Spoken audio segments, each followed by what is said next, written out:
Hello friends, মই আজি আপোনালোকৰ আগত সিম্পল আৰু বহুত টেষ্টি এখন অসমীয়া থালি ছাগলীৰ মাংসৰ সৈতে ৰেচিপি এটা শ্বেয়াৰ কৰিম।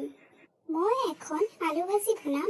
আলু ভাজি বনাবৰ কাৰণে আলুখিনি ধুনীয়াকৈ মিহিকৈ কাটি ধুই থৈছোঁ। ভিডিঅ'টো যদি ভাল লাগে তেন্তে লাইক এটা আৰু মোৰ চেনেলটো ছাবস্ক্ৰাইব কৰিব নাপাহৰিব।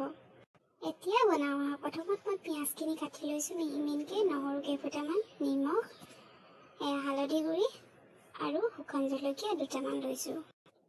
প্ৰথমত কেৰাহী এখন পাতি লৈছোঁ। যেতিয়া কেৰাহীখন গৰম হ'ব, মিঠাতেল তাতে নহৰুকেইটা দি পিঁয়াজখিনি দি লৰাম।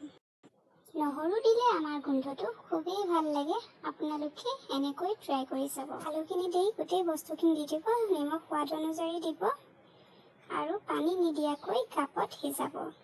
এফালে মই ছাগলী মাংস ভজা কাটিছোঁ, সৰু সৰুকৈ কাটি এয়া 15-20 মিনিটমান পিছত যেতিয়া আমাৰ পানীখিনি শুকাই যাব তেতিয়া হৈ যাব। এয়া দেখিলে ছাগলী মাংসখিনিও ৰেডি হৈ গ'ল। এতিয়া মই এইখিনি দাইল পাতিছোঁ কুকাৰত। এয়া চাওক, দাইলখিনি আমাৰ ৰেডি হৈ গৈছে। অলপ ডাঠকৈ থৈ দিছোঁ, তেতিয়া আমাৰ খাবলৈও ভাল লাগিব। এয়া চাওক, এতিয়া আমাৰ আলু ভাজি ৰেডি হৈ গ'ল।